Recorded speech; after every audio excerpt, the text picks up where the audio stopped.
د ژمي سړې څپې ته چمتووالی.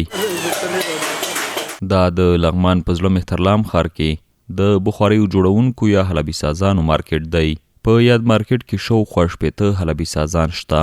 دوی وایي سږکال د بارانونو کموالی هغه څه و چې په دې ولایت کې د بخاریو خرڅلاو ښه نه و، خو بیا یې هم له پاکستان هیواد څخه راستنه شویو کډوالو کورنیو ته په خرڅلاو کې تخفیف کړی.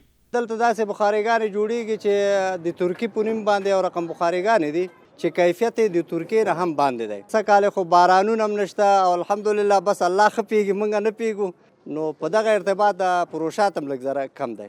نو موږ هم یو څه تخفیف په دې بخاریګانو کې راوړی چې دا بعضې ورونه زموږ مهاجر دي، نو موږ په دغه ارتباط د ټولو دکاندارانو سره خبره شریک کړی دی چې دوی سره به ډېر حد الوسع کوشش دا وکوي چې ګزاره ورسره وکړي.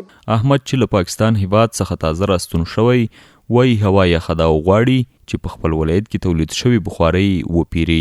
زه د پاکستان نه اوس راغلم که نه 2 میاشتې کېږي، اوس راغلم بخاري ته چې بخاري به واخلم. کلمان کې یخ ده او هلته به بخاري به کېدم او بخاري قیمتونه هم صحیح دي او دلته ډېر خوشحاله یم. دلته پاکستان هم ورکسي او نوم هم ورکسي.